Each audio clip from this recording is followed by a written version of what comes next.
Ndege kumutaka ngevaza hano nukuri nari nazemerewe nabi nayo umenga naratambuka nkumva umenga ngomba kwicara hano ariko narasije hano nukuri Imana hano nukuri tikomera Imana nari narasabye Imana ati jejo ndagira aho nzoja ndijanzoyikorera kusoshika gupfa nukuri dumuririmbyi mugano kuri nayisaba kugira ngo binkomeze kugira ngo tuze tuyikorere ndasaba pasiteri akume ku mashyi azarakomeza asengera abanyagihugu bose yoba bakabye kugira Imana yahana irakomeye asengera n'ibibondo byacu byose n'abakirizo baravuka n'abatama n'abatama bose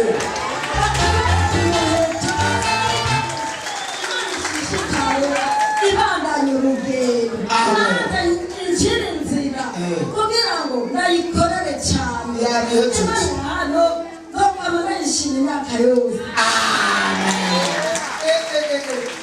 ndabasengera abanyagihugu bose nivyo njejwe nivyo nkora kabisa. Yesu nashimwe. Nanje narimaze imyaka 7 dugaruguru kumvoza abadeye baguzi. Imana yakoze igitangaza mbe gusengera hano numva umuntu arantelefone arambwira ati tuze hano ngiye arambara ati we bimeze gute ndamara ati genda shomereye acafata ingingo arambarira ati uzoze hani wanje acafata imodoka ari itagisi angurira ibyo nkeneye ashikana muhira Ngozi angejejeyo akora mu mufuko arama amahera arambara ati iyi ni tiki izokugarukana uko byagenze.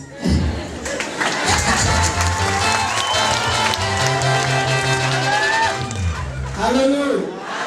Ariko Imana irakora cyane nikora. Imyaka 3 yaramutse naduka. Umuntu agafata taxi atiwo akamugurira ibintu byose akeneye akacamuriza akamushikana Ngozi agezeyo ati pakurura ibintu byawe akira nayo azokugaruka.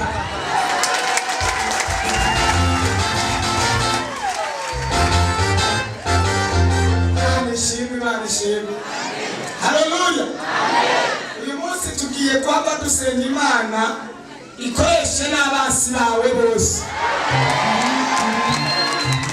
Tugiye kwaba dusenga Imana n'abari baraguhevye bakwibuke kubera Imana. Yesu nashimwe. Nanje nagiye gushima Imana kandi nere kongera kugaruka amahoro n'ubuntu ngiriwe nihabwe icyubahiro.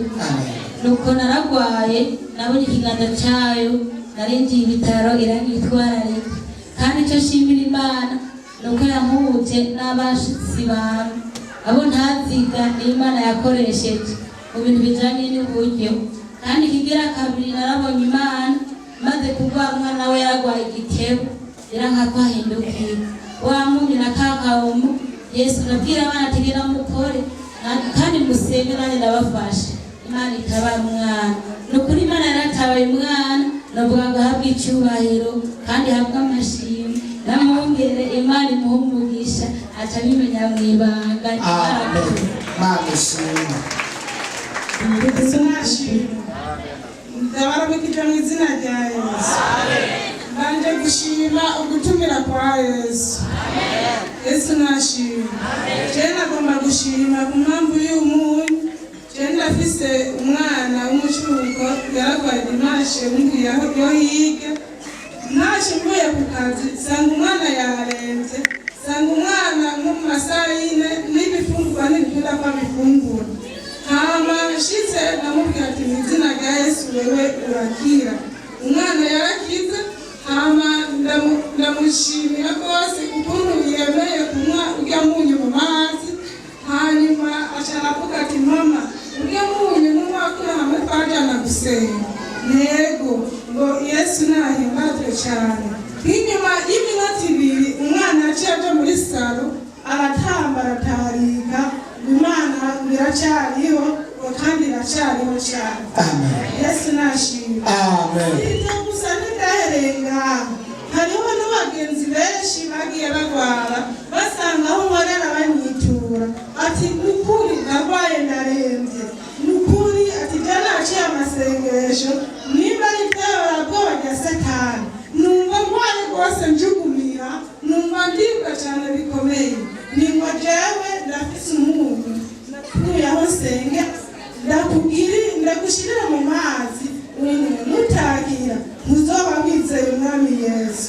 Ubwo nyine nkibaye nk'iminota 15 baca baza bashima Imana bambwira ati uragahezagirwa n'Imana yo mu ijuru.